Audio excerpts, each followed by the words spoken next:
I just saw the documentary on Kanye. Kanye came out with a documentary. Yes. I saw it on the most bootleg of in whose name? In whose name? That's the name of it. Yeah. I watched it and I was locked in, man. I love shit like that where you get your you know, that loose footage from all over. You know, and obviously there have been other documentaries like the JEEN-YUHS. the one that we Go check out link in the description. We did a couple episodes. Yeah, but yo, for some reason, this documentary, specifically the first part of it, it hit me differently. Like it was like I really felt like sad. I felt sad because it goes back to what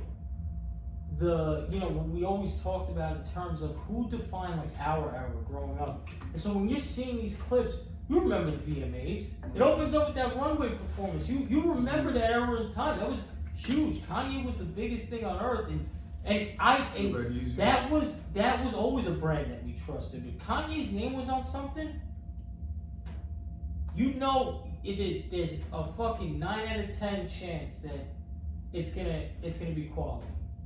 And you know that was an era where Kanye was the really directing force of the culture, and he meant a lot to us at that time. Absolutely.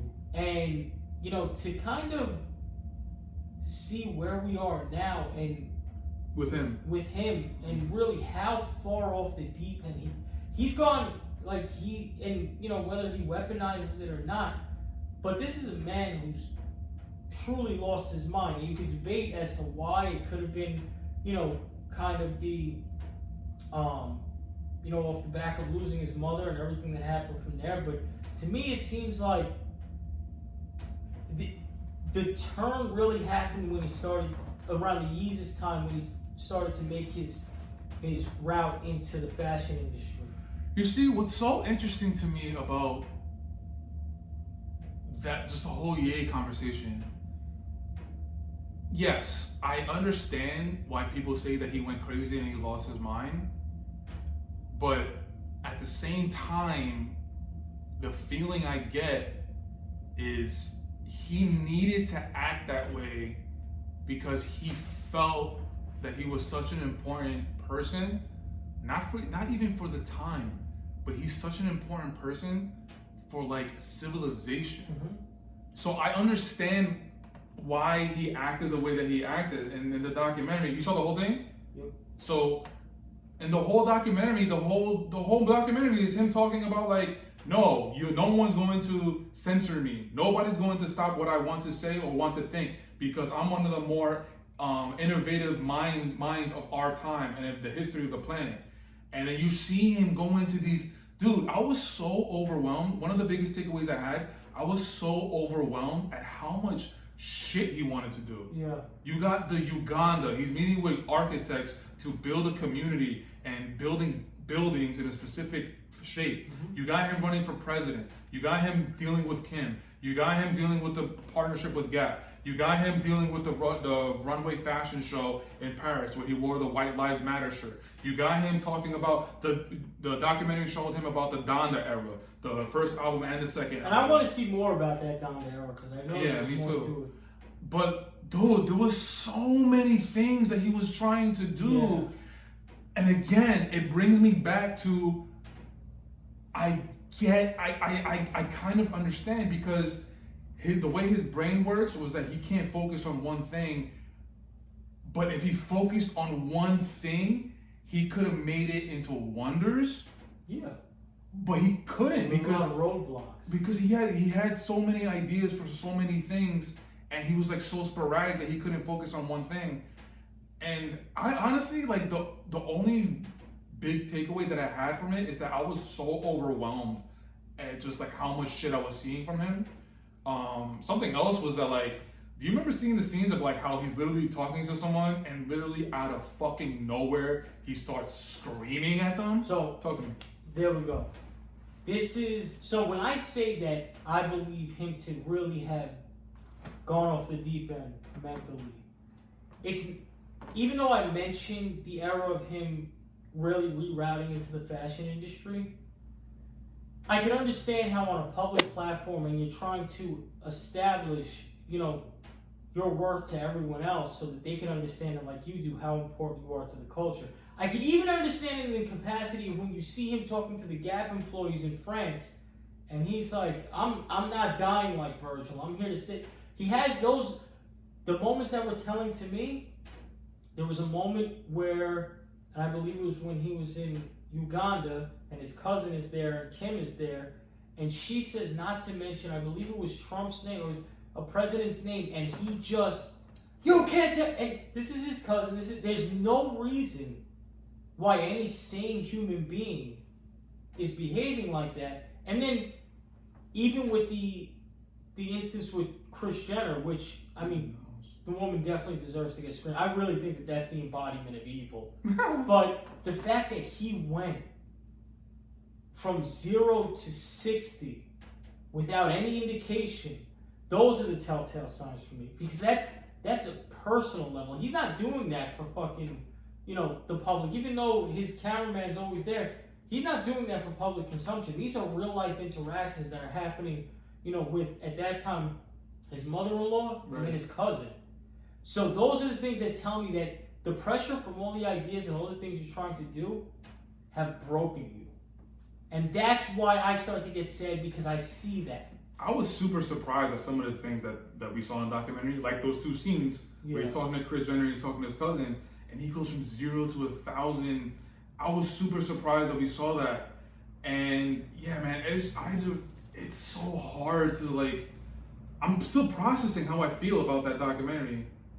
Our generation is always gonna love Ye, no matter how, the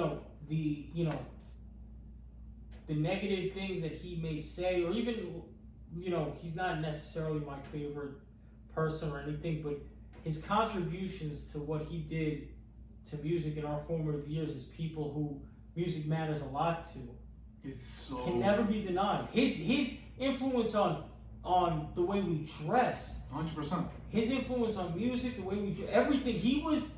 But see, this perfectly goes into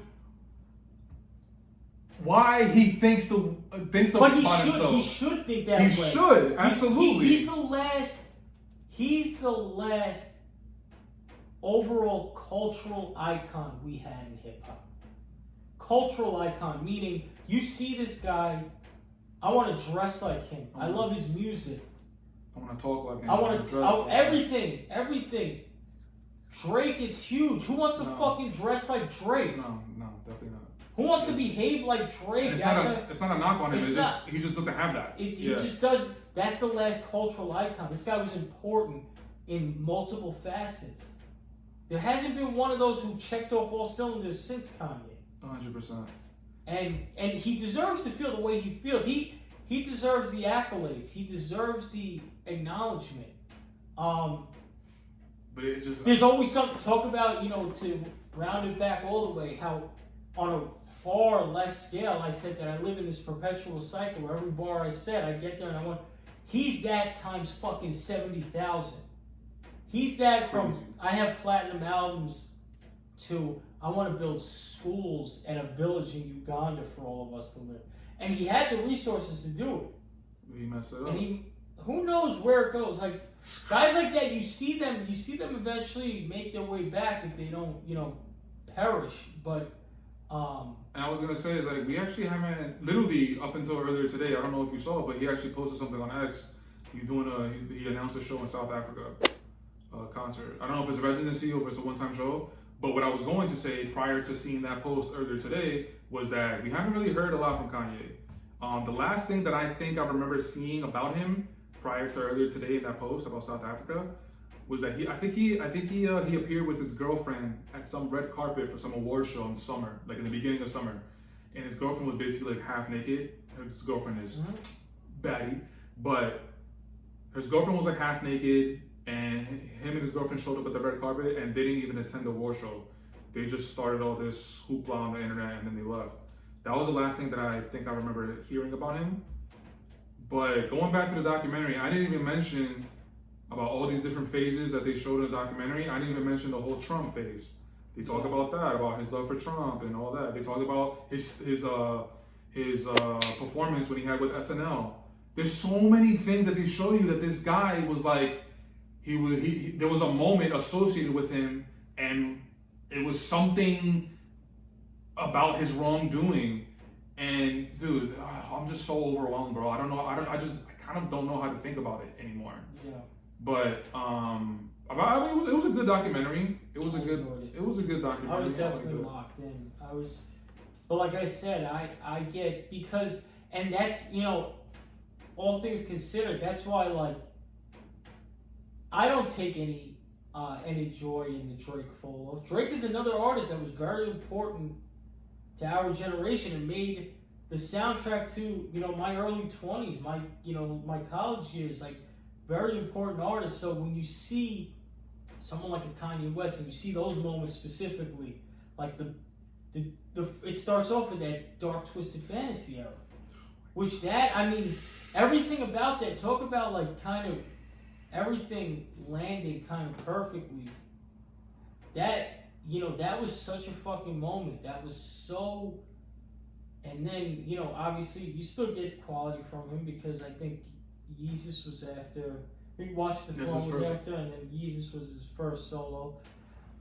But yeah, then you get the Life of Pablo era, which is where the Trump stuff comes in, and Life of Pablo, that's when I think it started. And then you start to see like, wow, that these are guys that I swore that if there's no Kanye West in the culture, where do we go? And I'm not as big of a Kanye West fan as you are, but I can understand and appreciate it from that piece back to the point of having some direction, a gatekeeper, and someone to kind of set the bar at a certain level. My Beautiful Dark Twisted Fantasy is my favorite hip hop album of all time.